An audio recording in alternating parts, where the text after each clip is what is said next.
What's up, everybody? Welcome to DFS by the Numbers. This is my full card breakdown and prediction video for UFC Vegas 77. We have Holm going against Mayra Bueno Silva. I need all the wins, yeah. All that and all that is. You better move, you might get knocked out. Knocked out. You better move, you might get knocked out. Knocked out. You better move, you might get knocked out. And we are back for another full card breakdown and prediction video this week, breaking down a 13-fight card. We have Holm, Mayra Bueno Silva as the main event. It doesn't really get much better than that. And yeah, it's a card that it's just kind of crazy going from a card in UFC 290 to a card like this where there's not a ton of name value. But as always, we get some fights on Saturday, and that's really all we could ask for here. A lot of people hit me up saying, where's your video? I know this card's bad, but, get it out. That's not the reason this is coming out late. I was in Vegas for UFC 290. I got back like Monday, and at that point, I had not taped any fights. And I'll be honest, this card took me a little bit longer than usual to tape a lot of these fights. Just a lot of matchups where I just had no clue what to do. So instead of coming on here on like a Monday or Tuesday and just like half-assing it, I decided to put in a lot of work. But after, doing all the research, there's really not a ton of spots sticking out. I think a lot of these fights can go either way. I do have 3 bets on this card, and I think even 3 is way too much. So coming off of a really good night in UFC 290 over, plus 4 units, the predictions were good. Picked a lot of underdogs, Robbie Lawler, Alonzo Menafiel, and then there was one more good one there. Oh, Alexander Pantoja.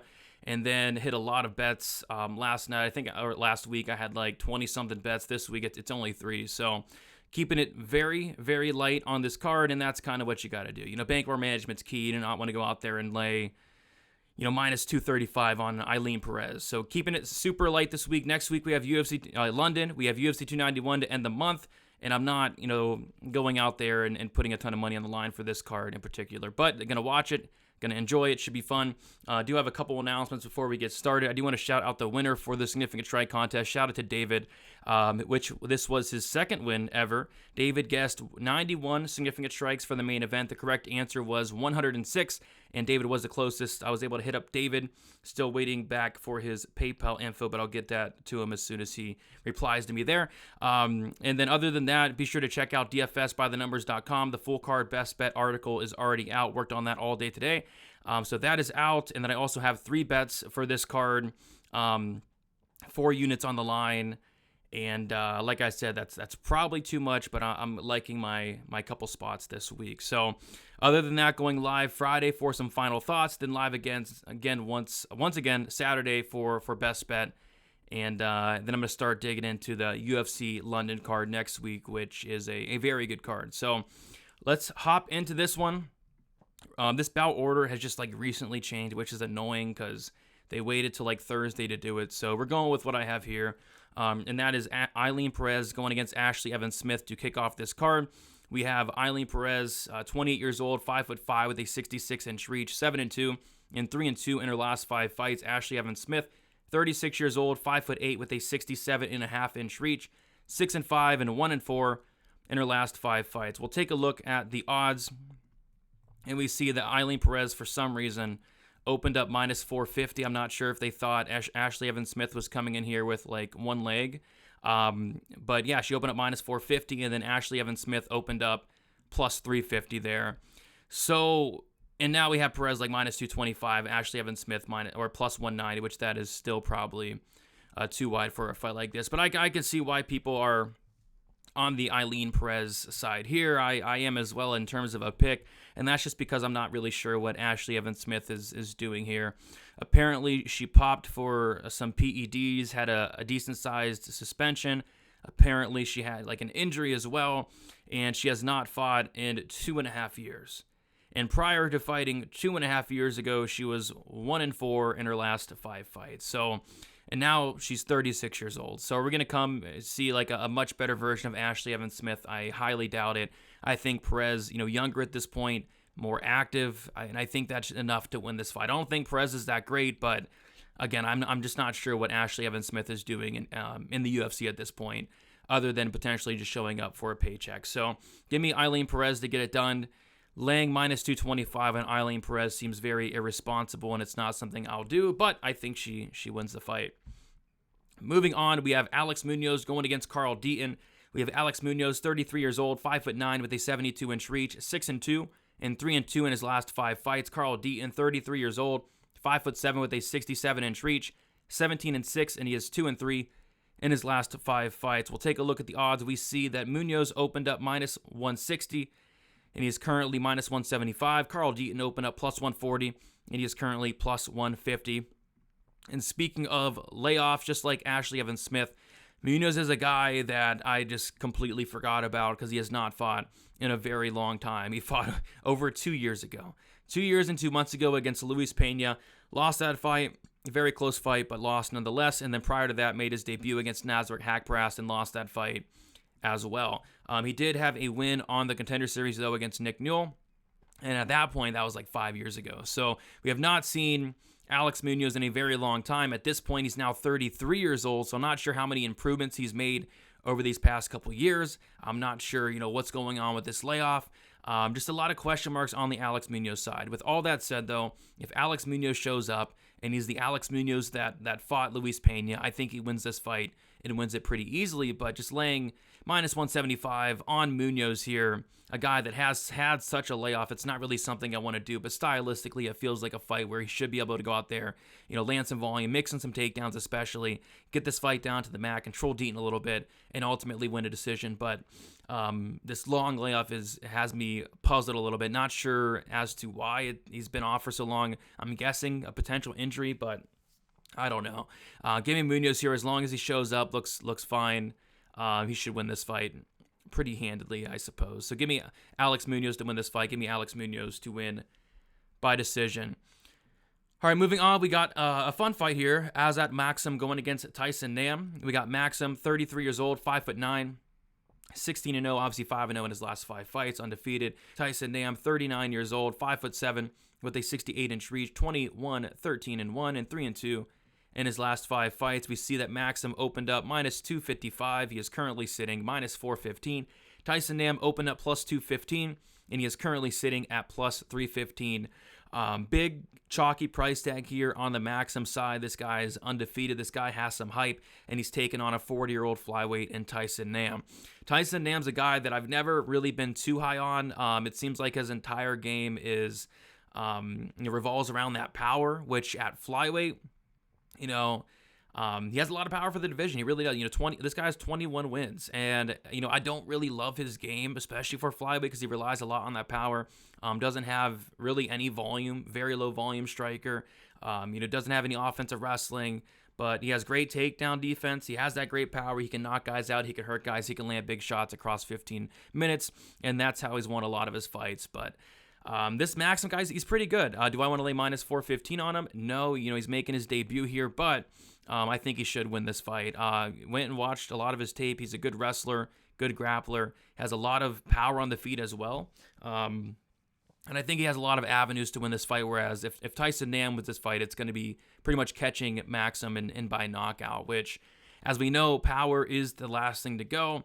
But relying on, Tyson Nam to land a knockout at 40 years old at flyweight is not something I really want to do. So I like Maksum to actually get this fight down to the mat. Tyson Nam on paper does have a 100% takedown defense. Nobody's ever taken him down, but you kind of look through the record of Tyson Nam, and he's not really fighting many guys looking to take him down, like, Sergio Pettis, Kaikar France, Zaruk Adeshev, Jerome Rivera, Matt Schnell. None of these guys are looking to take him down. If anything, Bruno Silva would be one of the guys that would try to take him down, but he really didn't try to take him down at all. I think he maybe attempted one takedown. So Tyson Nam, he is going to probably have to defend some takedowns here, and my guess is that 100% takedown defense is going to be no longer intact after this fight. I like Maksum to get this fight down to the mat and probably find a submission here in the second round, but minus 415 for a flyweight guy making his debut, not something I really want to touch this week. Moving on, we have an absolute banger here. We have Genaro Valdez going against Evan Elder. This is one of my favorite fights of the card and my favorite fight of the prelims here.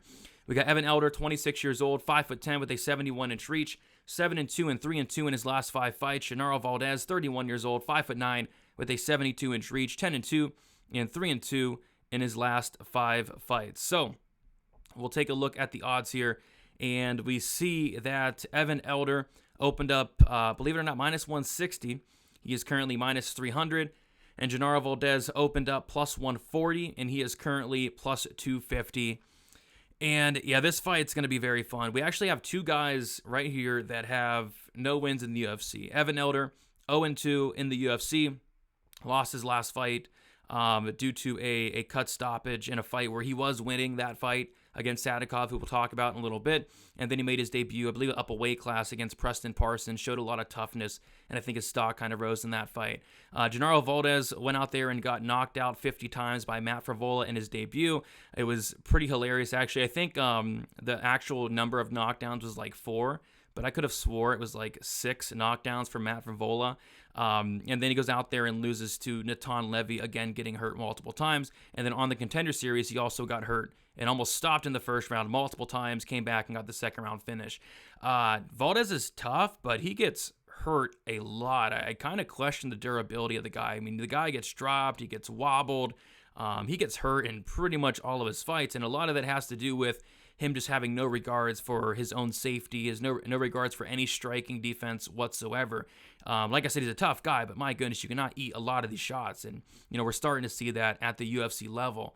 Evan Elder, I don't think he has the best striking defense either, but this guy's a dog. This guy's super tough. I think Evan Elder's a more durable guy, and I think this is going to be a dog fight. I think this is going to be a war. I think this is going to be a car crash. I don't love the price tag here on Evan Elder. Genaro Valdez, I don't think he's that great, but what he is good at is going out there and finishing guys, going out there and trying to take your head off. And these guys are going to stand and bang, This is going to be an absolute war.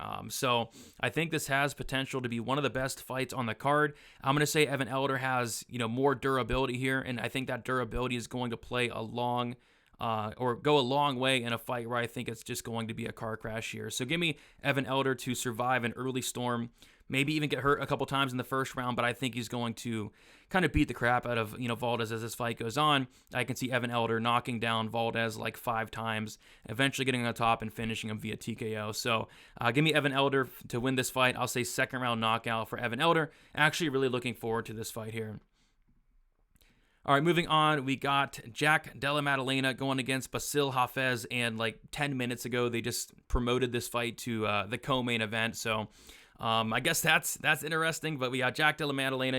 He is 26 years old, 5'11", with a 73-inch reach, 14-2, 5-0 in his last 5 fights. Bassil Hafez, 31 years old, 5'11", 8-3, and 4-1 in his last 5 fights. So interesting line here for this one. I'll tell you why.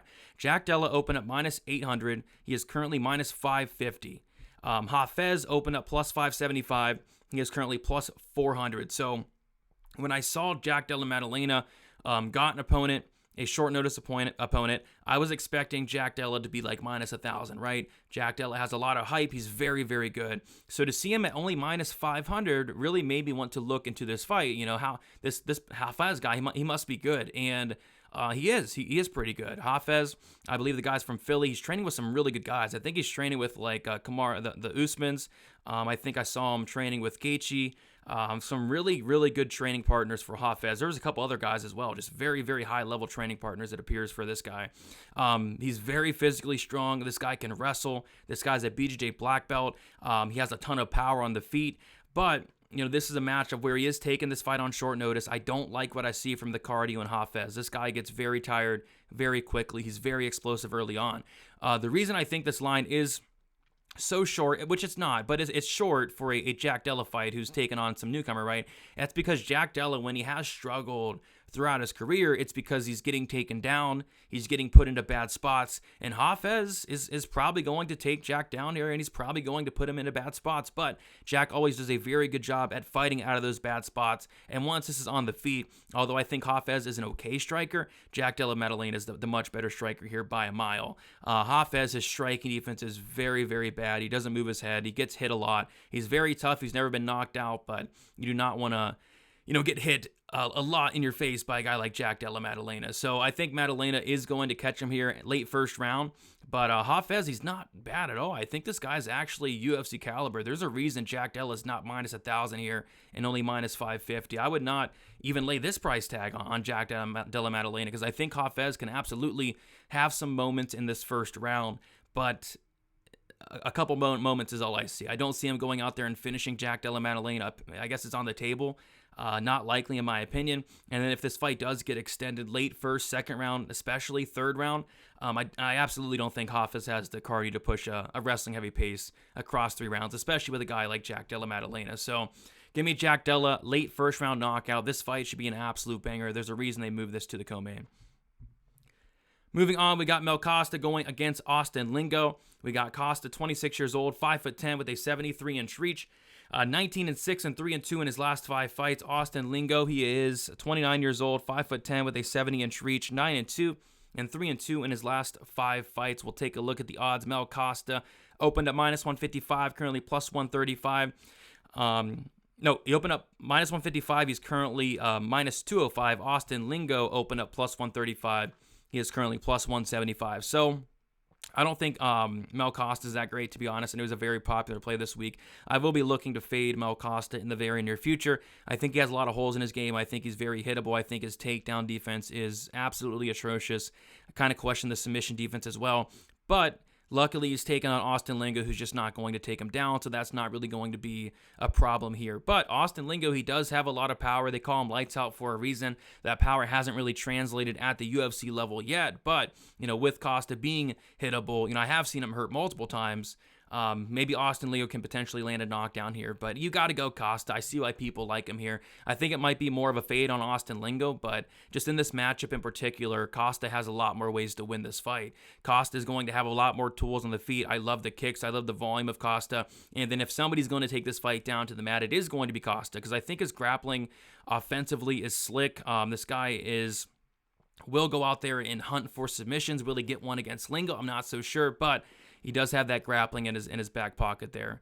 So yeah, give me Costa here. I think he's going to be the better striker overall. Like I said, more tools on the feet, more volume, better cardio, probably better toughness. This guy Costa is super tough. I've seen him get hurt, get right back up.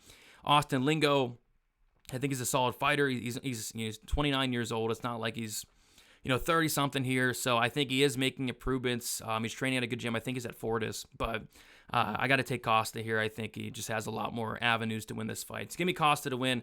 Minus 205 is kind of stupid, but I think he gets the job done. Probably closer than the line does indicate, though, especially if Costa goes out there and just strikes with Lingo across 3 rounds, which I kind of feel like that might happen. So give me Costa, but I think it might be tighter than this line does indicate. All right, moving on to a fight that I'm actually excited for. I really am. Viktoriya Dudakova going against Istela Nunes. This fight's going to be kind of awesome. We have Dudakova, believe it or not, opened up minus 550. She's currently minus 180. Istela Nunes, she opened up plus 400. She is currently plus 155.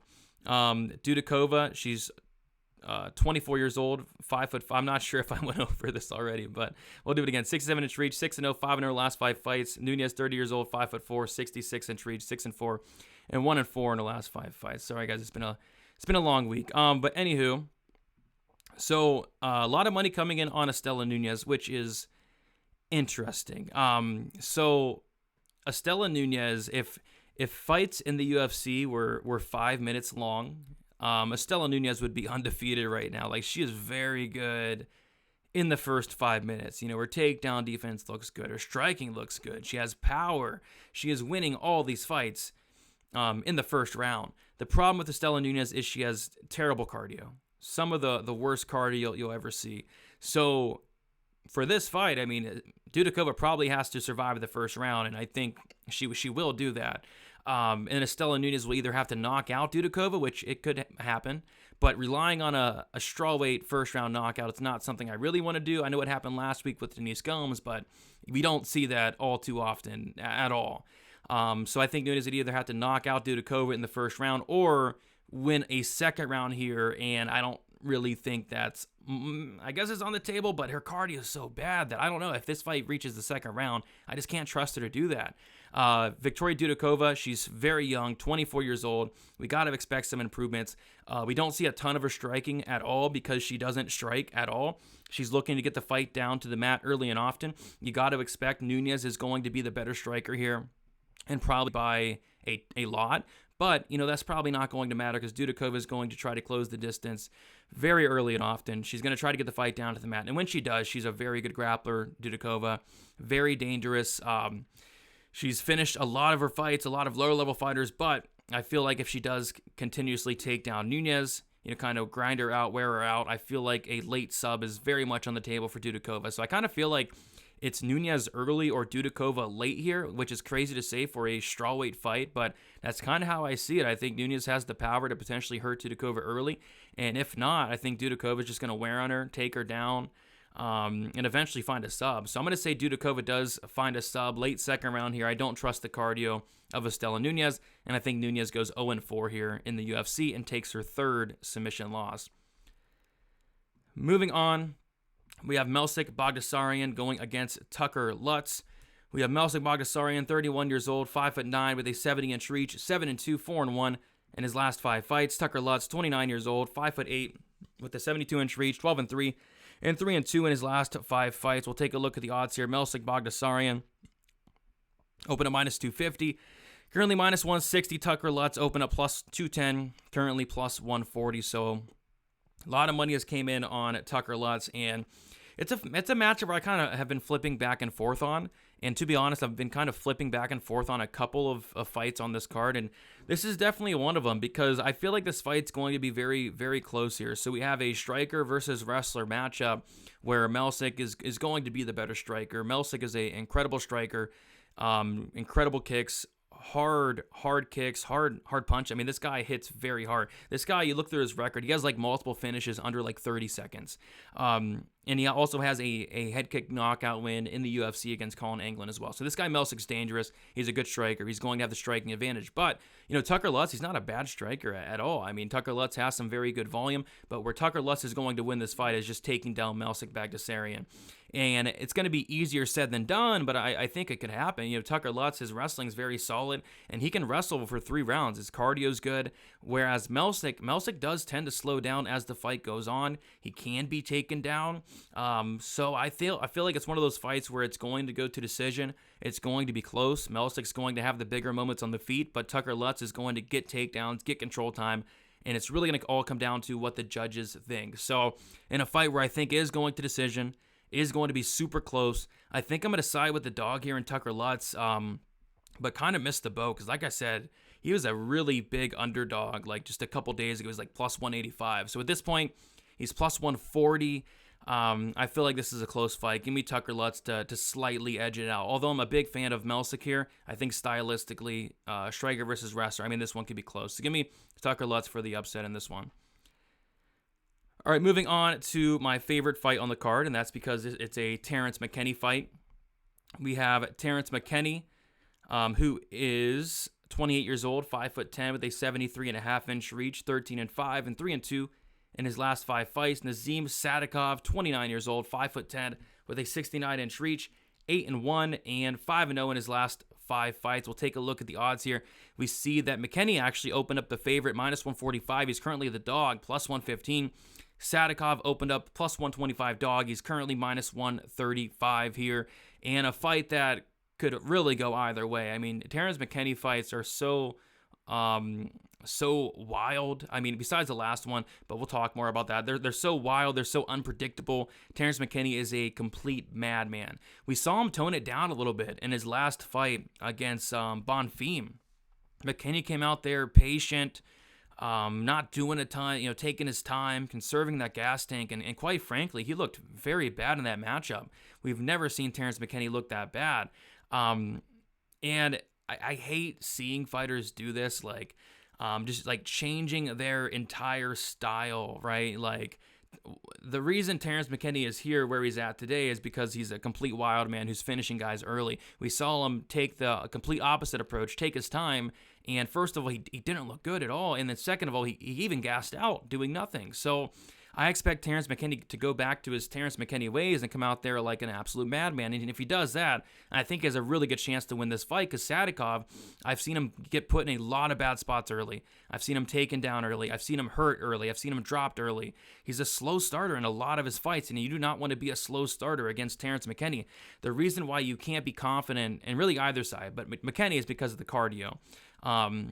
If Terrance McKinney does not finish Sadykhov within the first 5 minutes, Sadykhov is going to win this fight. But I think Terrance McKinney is going to have a ton of opportunities. I think Terrance McKinney could finish a lot of guys in this division in the first round. He's so dangerous. He has crazy power. He has those knees. He dropped Drew Dober. I think he was the first guy to ever drop Drew Dober. He has good wrestling, but I don't know if I'd like to see him go to the wrestling here, because he just doesn't have the cardio to do it. So I'm going to say McKinney knocks out Sadykhov in the first round. Great live betting spot. If Sadykhov survives the first half of a round, probably live bet him here, because I just don't think McKinney has more than a couple minutes of cardio. So, but with that said, I think McKinney's super live here, but super live for about 2.5, 3 minutes. So give me McKinney to get the early knockout here. This fight should be an absolute car crash, like all Terrance McKinney fights are. I think someone's getting served, and I think that somebody getting served is going to be Sadykhov early first round. All right, moving on to another fight where I think somebody is getting served as well. We got Francisco Prado going against Ottman Azat. We got Prado, 21 years old, 5'11", with a 76-inch reach, 11-1 and 4-1 in his last 5 fights. Ottman Azat, 33 years old, 5'8", with a 71-inch reach, 13-1 and 4-1 in his last 5 fights. Prado opened up -135, currently -115. Azat opened up +115, currently -105. I think this line is about to flip here in favor of Ottman Azat. So, a pick'em seems about right to me. Like, both these guys are super dangerous. Prado, a 100% finish rate. Azat, a 92% finish rate. I think Prado probably has more paths to win this fight. Like, if there's going to be anybody going for takedowns, it's Prado. Prado can wrestle, and he is solid on the mat. At least outside the UFC, he looked solid against these lower-level guys, but he showed up in his debut against Jamie Malarkey and just pulled a William Knight. He went out there and just didn't show up. He didn't want to fight. He didn't want to be there, which is weird, because you watch all of his other fights, and this guy is a complete wild man who's marching forward, hands down, chin up in the air, and then trying to go out there and take your head off. But in the Malarkey fight, he just didn't do anything. He didn't throw anything. It wasn't the same Prado we saw outside the UFC. So I'm hoping we get the Prado that we have seen outside the UFC, the guy that is super dangerous, super fun. And if we get that guy, yeah, he absolutely has a shot to beat Azat here, especially if he wrestles. But Francisco Prado, I really question his striking defense. Like, he has a huge head. Look at the guy. He has a huge head that he can take a shot for sure, but he blocks punches with his face. And you do not really want to block punches with your face against Ottman Azat. I'm going to pick Azat with little to no confidence. I think somebody's getting knocked out here. We saw Azat get knocked out in his last fight early on by Matt Frevola. Somebody's getting knocked out here in this matchup. I think that's safe to say. But I'm going to take Ottman Azat to do the knocking out. I'll say he hits the massive head of Prado clean and puts him out here. You don't want to be hittable against a guy like Ottman Azat. So give me Azat to win this fight. I'll say first round knockout. Should be as fun as long as it lasts here. And then we go to this fight. Norma Dumont going against Chelsea Chandler. We got Dumont, 32 years old, 5'7" with a 67-inch reach, 9-2, 4-1 in her last 5 fights. Chelsea Chandler, 29 years old, 5'8", 68-inch reach, 5-0 or 5-1. And 5-0 in her last 5 fights. We'll take a look at the odds here. Dumont opened up -210, currently -150. Chandler opened up +180, currently +130. I'm going to keep this short and sweet because I'm not betting on this fight, and quite frankly, I'm probably not watching it. Norma Dumont, I've not ever seen an exciting Norma Dumont fight ever, so I'm hoping that Chelsea Chandler does bring some excitement to A, this division, and B, to this fight. In terms of picking a winner here, I'm going to side with Chelsea Chandler, and for this reason. I think the better fighter is probably actually Dumont at this point. But, Chelsea Chandler has that dog in her. She's aggressive. She's going to be the more aggressive out of the two, and aggressiveness in this fight, I think, is going to go a long way. I think this fight's going the distance. I think this fight's going to be close. I'm going to take Chandler just to be more aggressive in this matchup, she's probably going to get outstruck, but maybe land the harder shots here, to potentially get takedowns as well here. I think Chandler, her grappling's very good. So give me Chandler, but My goodness, what are we doing here?